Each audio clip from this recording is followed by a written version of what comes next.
Hi, this is John again, and today I will be talking about collecting and investing in Morgan dollars.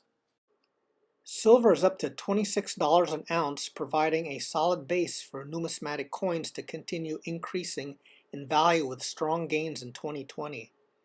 Morgan dollars are by far the most widely collected of the classic US coins. Morgans offer options for every budget and can deliver excellent appreciation in years ahead. They are highly liquidable, meaning that they're very easy to sell, either raw or slabbed by an independent grading company. Another advantage is that coins are very easy to transport or mail. Morgan dollars were struck from 1878 to 1904 and then in 1921. Hundreds of millions of Morgan dollars were minted. Rarities are a result of massive meltings over the years. Initially, over 300 million Morgans and peace dollars were melted, which eliminated over half the Morgan dollars and about 75% of the peace dollars minted.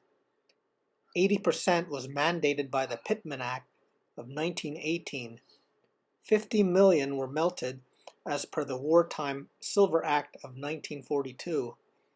And in 1979 and 1980, when silver was $50 an ounce, many more were melted. And it is estimated that only 15 to 17% of Morgans produced still exist. In 1960, 180 million silver dollars still remained in treasury vaults. Word leaked out that rare dates were being found in bags being distributed to the public at face value. This started a craze. This was numismatic history. The big three rarities released from a long-sealed vault in November 1962 were three coins from the New Orleans Mint, namely 1898-0, 1903-0, and 1904-0. Here's an 1898-0 PCGS MS64. This is one of the three rarities that was found after the vault release in 1962. And this one is the 1904-0, a raw, brilliant uncirculated coin, also one of the rarities found.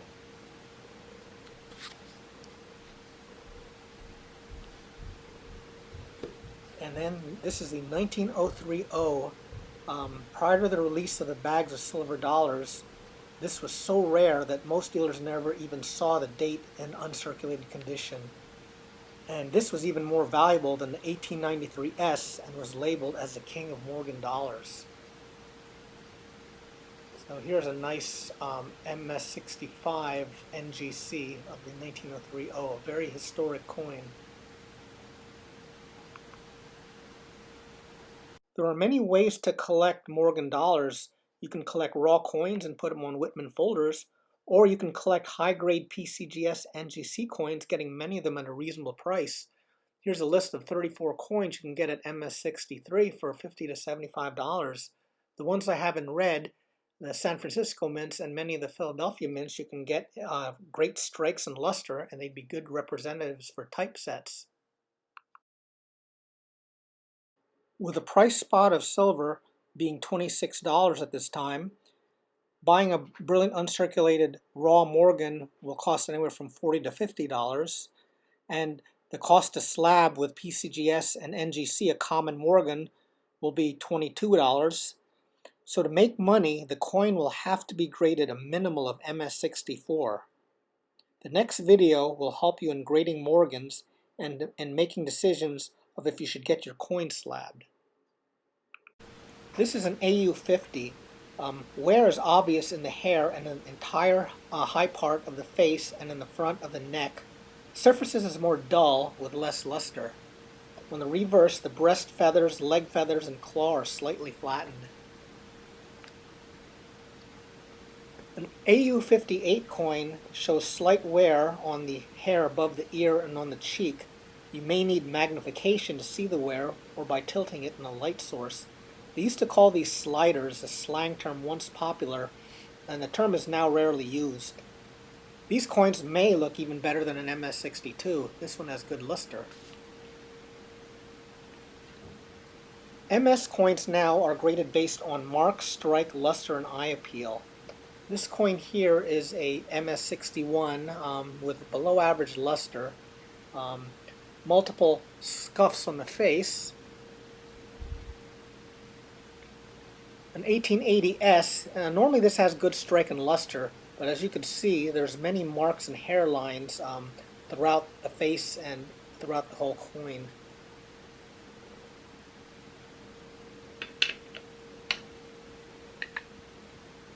This MS62 has average luster, average strike, not as many marks or scuffs. This kind of looks undergraded to me.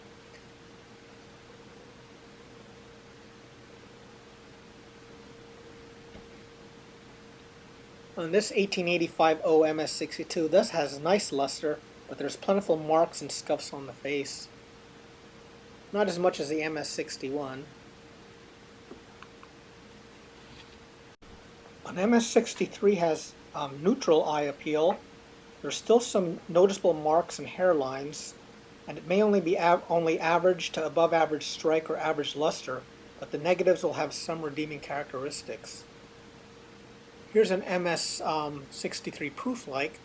There are some marks in the face, but in proof-like you should have proof-like surfaces on both the obverse and the reverse to have the designation of being proof-like.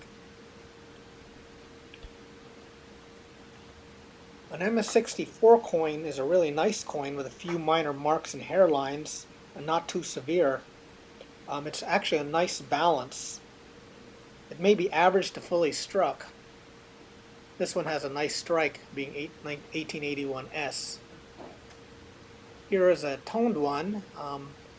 Not that great of luster, but the toning some people prefer.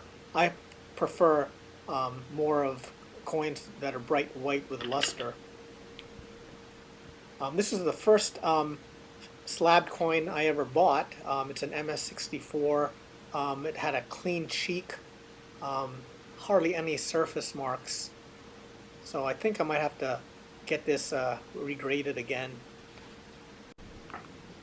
An MS65 is a very nice coin with positive eye appeal. It must be well struck. Minimal of above average luster, no major marks or hairlines. If there are scattered light marks, it must have great luster and strike. They used to call MS63 coins choice uncirculated. The MS65 is known as gem uncirculated in the past. So this is an NGC one, and you can see a very nice strike with minimal marks. Very beautiful coin.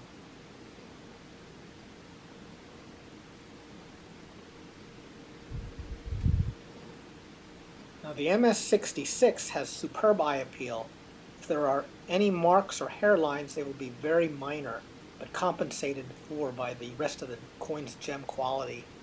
So here's an 1881S. This is one of the coins noted to have great luster and strike. So here's a nice gem specimen.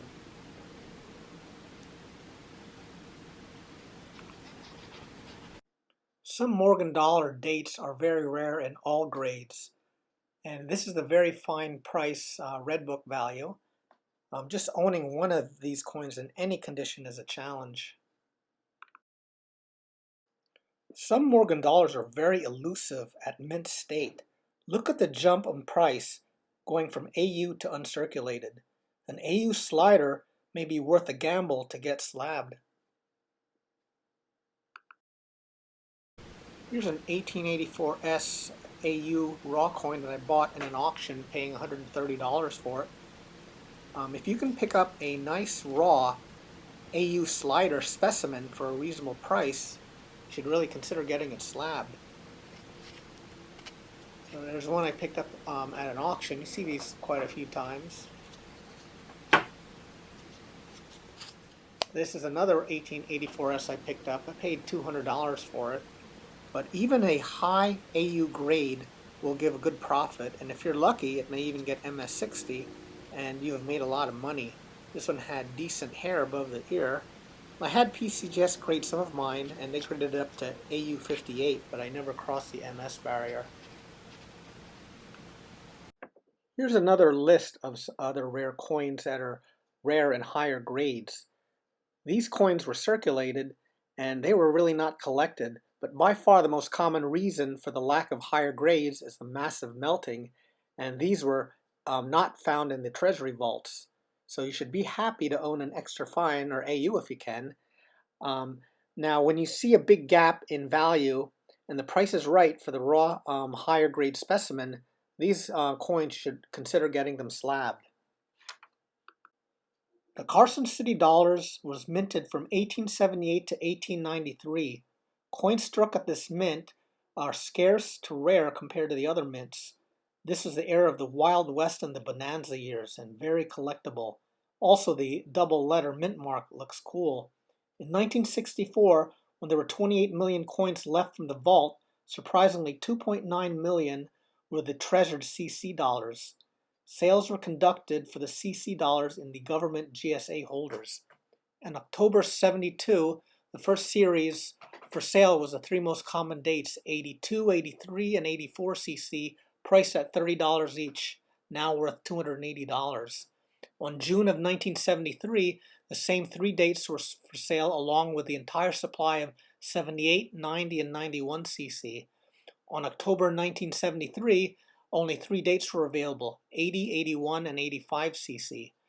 And in February 1974, the rare 1879 CC was up for bids, and the average bid was $478, which was a sellout.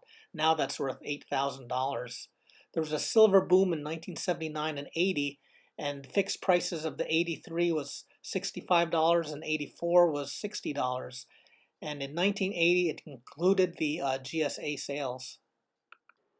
The following list shows today's values of GSA Carson City dollars. Interestingly, only one exists of the 89, 92, and 93 CC. However, the 92 and 93 haven't been seen. So here are some GSA dollars to show you. This is the box it came in. This was one my dad picked up. This is an 1882 CC, one of the common ones. So if you want to get a Carson City GSA one, the cheapest ones are 82, 83, and 84 CC. Here's an 83 CC. You can get them graded, kept in the holder by NGC and ANAX. They just put like a label around it and keep the holder intact. This one is a 84 CC, another common one. This one I picked up in an auction. As you can see, they have good strikes and good luster. A lot of bag marks on this one though. And this is the coin that my dad gave me, the second coin. It's an 1880 CC. I was very surprised with the rarity of the date when he gave that to me. And it has a lot of sentimental value, and he did pick that up in the early 70s.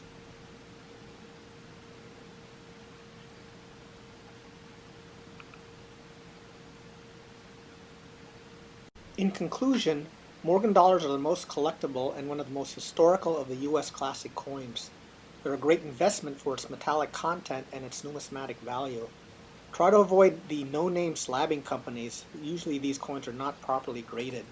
So the next examples I give you are an 1886 O and an 1880 O. If these were graded properly by a reputable company, these would be worth a lot of money. However, you should be careful and just buy the coin as if it was a raw price based on the grade you feel that it is. So I'd be very happy with a crossover of these coins, even just coming back at a low MS condition. So there are many ways to collect. You can always just buy junk silver for its silver content. These will hold its value, as silver is a very good investment. Also, you can buy raw uncirculated coins and get them slabbed, and again, you're going to make money if they get MS64 or better. And lastly, you can collect historical Carson City coins. It's very historical for the coins of the Wild West and for the Treasury Release. So however you collect, the most important thing is just really enjoy the hobby.